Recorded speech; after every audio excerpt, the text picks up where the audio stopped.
Hi viewers, welcome to our channel. ప్రస్తుతం మనతో పాటు దాము బాలాజీ గారు సీనియర్ జర్నలిస్ట్ ఉన్నారు. వారితో ఒకసారి మాట్లాడదాం. సార్ నమస్కారం. సార్ నమస్తే. భారత్ కి పాకిస్తాన్ కి మరోసారి యుద్ధం వచ్చే సూచనలు అయితే కనిపిస్తున్నాయి సార్. అంటే సింధు నది జలాల్ని ఆపేస్తే మేము ఊరుకోం, మేము దాడులు చేస్తామంటూ పాకిస్తాన్ నుంచి బిలావల్ భుట్టో ప్రకటన ఒకటి జారీ చేయడం జరిగింది. మరి నిజంగా ఈ రకంగా దాడులు చేసే అవకాశం కనిపిస్తుందా? ఒకవేళ సింధు నది జలాల విషయంలో భారత్ అదే విధమైన ధోరణి ఉంచితే అసలు ఈ సింధు నది జలాల్ని ఆపడం అనేది చట్టం ఏం చెప్తుంది దీనికి సంబంధించి? అంటే ఇంటర్నేషనల్ చట్టాల పరంగా ఇది కరెక్ట్ అంటారా లేదంటారా? మరి యుద్ధం వచ్చే అవకాశాలు కనిపిస్తున్నాయి సార్.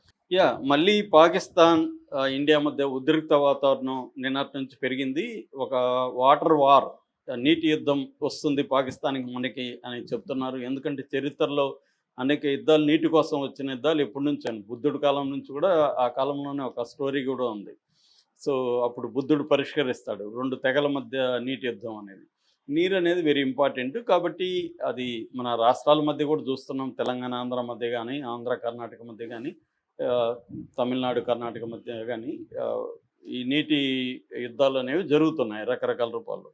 అలాగా ఇప్పుడు మనం ఆపరేషన్ సింధూర్ ముందు, అంటే పహల్గామ్ అటాక్ ఏప్రిల్ 23 జరిగిన తర్వాత మనం తీసుకున్న నిర్ణయాల్లో ప్రధానమైనది ఏంటంటే ఈ ఇండస్ వాటర్ ట్రెటీ, ఐడబ్ల్యూటీ అనే దాన్ని మనం అబేయన్స్లో పెట్టాం.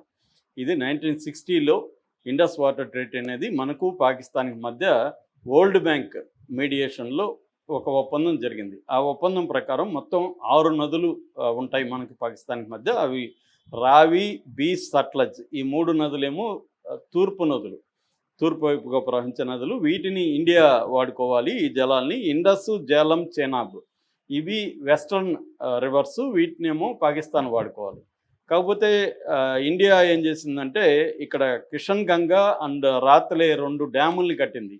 ఏది వాళ్ళు వాడుకోవాల్సిన నదుల్లో, ఈ వెస్ట్రన్ నదుల్లో కడితే దీని మీద వాళ్ళు అబ్జెక్షన్ ఇంతకుముందే చేశారు.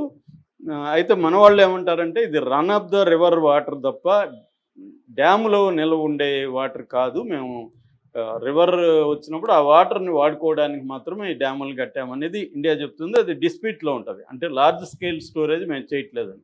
అయితే ఇప్పుడు మళ్ళీ ఎందుకు కొత్తగా చర్చలోకి వచ్చిందంటే ఈ మధ్య ఒక పరిణామం జరిగింది. అది అమిత్ షా ఏం చెప్పాడంటే అసలు మేము ఇంకా ఈ ఒప్పందాన్ని మళ్ళీ తిరగతోడము, ఇంతే పర్మనెంట్గా క్యాన్సిల్ ఇది అనేది ఒక స్టేట్మెంట్ ఇచ్చాడు. కాశ్మీర్ ముఖ్యమంత్రి కూడా అలాగే మాట్లాడాడు, ఒమర్ అబ్దుల్లా. సో దీంతో ఇప్పుడు పాకిస్తాన్లో వేడి మొదలైంది. పాకిస్తాన్లో ఆల్రెడీ వాళ్ళ గవర్నమెంట్లో వివిధ ప్రతినిధులు మీరు వాటర్ వదలకపోతే మేము రక్తం పారిస్తామని కూడా స్టేట్మెంట్ ఇచ్చాడు. ఇప్పుడు లేటెస్ట్గా పాకిస్తాన్లో పాకిస్తాన్ పీపుల్స్ పార్టీ చైర్మన్, మాజీ ఫారిన్ మినిస్టరు బిలావల్ భుట్టో జర్దారీ ఆయన పేరు, ఆయన పాకిస్తాన్ నేషనల్ అసెంబ్లీ బడ్జెట్ సెషన్లో మాట్లాడుతూ ఇండియాకు ఒక తీవ్ర హెచ్చరిక చేశాడు. అదేంటంటే మీరు కానీ అమిత్ షా చెప్పినట్టు మళ్ళీ ట్రీటీని యాజ్ ఇట్ ఈజ్గా అలో చేయకపోతే, వాటర్ మాకు ఆపేస్తే మేము దీన్ని అగ్రెషన్గా భావిస్తాము, యాక్ట్ ఆఫ్ వార్గా భావిస్తాము. యుఎన్ చార్టర్ ప్రకారం, యునైటెడ్ నేషన్స్ చార్టర్ ప్రకారం కూడా ఇది తప్పు. యూనిలేటరల్గా అంటే 2 పార్టీలు ఒక ఒప్పందంలో ఉన్నప్పుడు ఒక పార్టీ నీ ఇష్టం వచ్చిన నిర్ణయాలు తీసుకోవడానికి లేదు. అది ఒప్పందంలో కూడా ఉంది. కాబట్టి ఇండియా వచ్చి ఈ రకంగా ఇబ్బంది అయితే ఎదుర్కొంటుంది. ఎందుకంటే ఇంటర్నేషనల్ చట్టాల ప్రకారం బయలేటరల్ అగ్రిమెంట్లో వీళ్ళు రాసుకున్న అగ్రిమెంట్ ప్రకారం పరస్పర చర్చలు లేకుండా ఒక వ్యక్తి, ఒక పార్టీ ఇష్టం వచ్చినట్టుగా బయటకు వచ్చేసి నేను ఆపేస్తానడానికి కుదరదు. కాబట్టి వీళ్ళు రేపు మళ్ళీ వరల్డ్ బ్యాంక్ని అడుగుతారు. ఎందుకంటే వరల్డ్ బ్యాంక్ మీడియేట్ చేసింది కాబట్టి అమెరికా రంగంలో దిగే అవకాశం ఉంది, యుఎన్ వస్తుంది, చైనా ఇంట్రెస్ట్లు పాకిస్తాన్లో ఉన్నాయి. ఎందుకంటే చైనా ఒక 100 బిలియన్లు అక్కడ ఇన్వెస్ట్ చేసింది. కాబట్టి ఈ న్యాయపరంగా మాత్రం ఇది పాకిస్తాన్ వైపు ఉన్నట్టే, మనం ఆపడానికి హక్కు అయితే లేదు. కాకపోతే ఏమంటే ఇవాళ ఎవడు న్యాయం పాటిస్తున్నాడో ఇంటర్నేషనల్గా ఎవడు పాటించట్లే, ట్రంపే పాటించట్లే ఫస్ట్ ఆఫ్ ఆల్, అమెరికానే. కాబట్టి ఇక్కడ న్యాయం అన్యాయం లేదు. ఇండియా ఏం చెప్తుందంటే మీరు మా దేశంలో టెర్రరిజం ఆపే వరకు మేము దీన్ని ఇలాగే ఉంచుతామని చెప్తుంది. అంటే టెర్రరిస్టులు మీ దేశంలో దాక్కున్నారు, వాళ్ళని మాకు అప్పగించాలి, మేము ఆల్రెడీ డాసియర్స్ చాలామంది మీద ఇచ్చాము, వాళ్ళంతా అప్పగించాలి. అట్లాగే టెర్రరిజం ఇండియాలో మేము ప్రోత్సహించమని చెప్పాలి, మొన్న పహల్గామ్ నిందితులను కూడా మాకు అప్పగించాలి. ఇవన్నీ కండిషన్స్ ఉన్నాయి. దానికి పాకిస్తాన్ ఏమంటుంది, అసలు పహల్గామ్కి మాకు సంబంధం లేదు, మా వాళ్ళు ఎవరు చేయలేదు, నిజానికి మేము టెర్రరిజం బాధితులు. మా దాదాపు 2000కు పైన సంఘటనలు జరిగితే 90,000 మంది పాకిస్తాన్ పౌరులు టెర్రరిస్ట్ యాక్టివిటీలో చనిపోయినారు.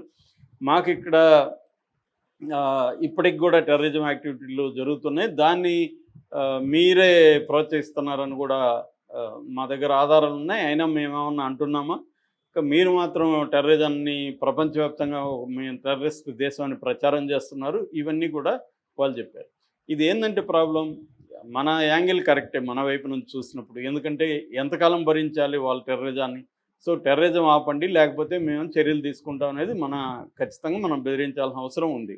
అయితే వాళ్ళ పాయింట్ ఆఫ్ వ్యూ ఏంది, అక్కడ ఇండస్ బేసిన్లోనే మొత్తం అగ్రికల్చర్ కానీ లేకపోతే 80% అగ్రికల్చర్ దాని మీద డిపెండ్ అయింది. రెండవది ఈ మధ్య కాలంలో ఏమైందంటే 113 కిలోమీటర్లు మనం ఒక కాలువ తవ్వాం. అది ఎక్కడంటే చేనాబ్ రావి బీచ్ సట్లజ్ కెనాల్ లింక్ అంటారు. ఆ లింక్ తవ్వడం వల్ల నీటిని మళ్ళిస్తున్నాం. మనం మామూలుగా మన వాటర్ని అన్ని నదులను ఆపడం కూడా మన వల్ల కష్టం.